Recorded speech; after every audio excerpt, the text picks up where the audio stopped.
Ang pagsagot or paggawa ng isang essay sa isang exam or quiz ay talaga namang challenging, especially if you're not really sanay or bihasa sa pagsusulat ng iyong ideya sa isang gamit ang papel.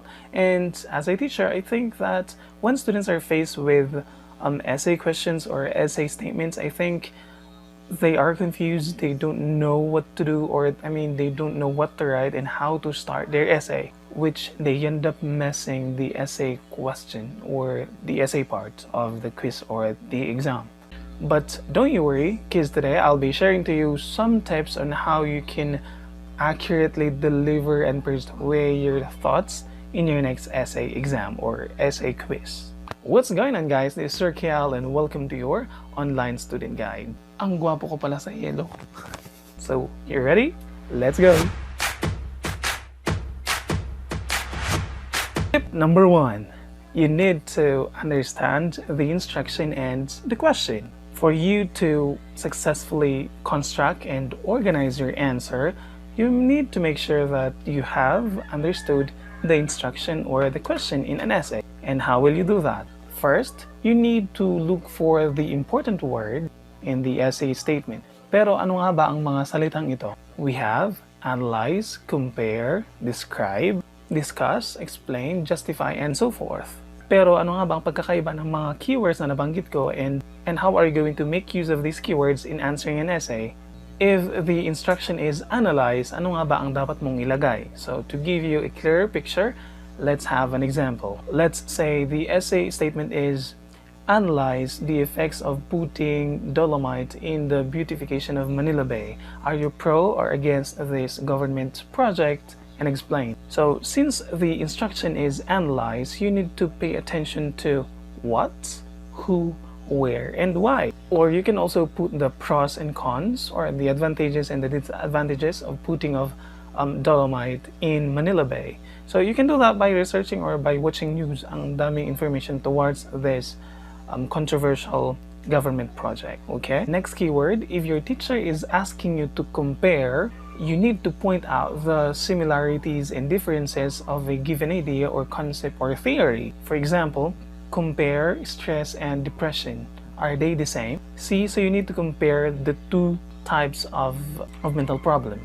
While for describe, you need to identify and to provide the characteristic or traits of a given scenario or a given situation or an object if that's the case. So you need to describe, you need to talk about it by focusing more on the characteristics, the traits of this object or of this theory or of this concept. If your teacher naman is asking you to discuss, you need to present the situation, the effects, or the result of a research finding, the advantages or disadvantages of a phenomenon, or all the information necessary for you to be able to lay all the information needed for you to be able to discuss the given subject matter. But if your teacher is asking you to explain anong dapat mong ilagay, you need to express rationalization or justification as to why or as to how a phenomenon occurred. By identifying these words in an essay question, magkakaroon ka ngayon ng idea kung paano at kung ano yung response na hinahanap at inaasahan ng teacher mo na magiging sagot mo sa essay question. Tip number 2, you need to structure and organize your thoughts. Dahil essay, quiz, or exam yan, most of the time, limited yung sentences na dapat mong gamitin, like 3 to 5 sentences, or others have like 5 to 10 sentences only. And with that being the case, it demands you to write a clear and concise response to the essay question. So, how will you do that? You need to answer direct to the point by avoiding and scrapping out unnecessary words or points that are not related or even part of the problem.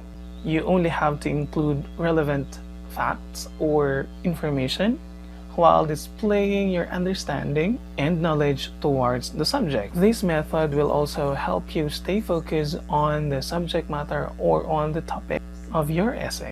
Number 3, if you're going to answer the essay, you avoid restating the problem or the statement. Say we have this prompt. Explain the pros and cons of lockdown in slowing down the transmission of COVID-19. Sa dami ninyo, automatically, ang dami nang magsusulat ng the pros and cons of lockdown in slowing down COVID-19 are the following, etc., etc. And that is a boring type of answer because you are just copying or just dragging down or using the problem statements verbatim. Let's consider a better way to do it. Coronavirus is highly contagious, and one way of slowing down its transmission is to limit the movement of people. And one way of solving that, or one way of doing that, is to impose lockdown. Lockdown is effective because blah blah blah and blah blah blah. You need to state the positive effects or the negative effects of lockdown. See? With the stated introduction, it covers the problem that your teacher is asking you to answer in a much better way than to just copying the statement of the problem. Tip number 4, don't waste your conclusion. Since you are answering an essay question in an exam or in a quiz, you don't have to have a separate paragraph for your conclusion. You just need to synthesize your points and avoid summarizing all the examples or all the solutions or all of your answers. Let's use the example earlier. With the pros and cons of lockdown in slowing down the pandemic is not the sole responsibility of our government, but all of us, because we are all in the same ship, sailing in the ocean of the pandemic. And tip number 5, you need to pay attention with your grammar and the use of words, because if you are using wrong words in a particular explanation, you might end up explaining, or your explanation might be different from the thought that you want to express. So you need to make sure to improve your grammar and, of course, the use of words. Okay, so those are the tips that you can use in your next test, and I hope I was able to help you with it. But before I end this vlog, let's have a quick recap. The first thing that you do, you need to understand the instruction and the question. Number 2, organize your thoughts. 3, avoid restating the question or the essay problem.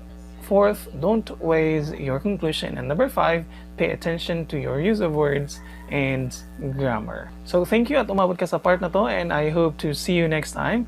If you like this video, I hope that you find this helpful. So don't forget to like, share, and subscribe. I'll see you next time. Take care.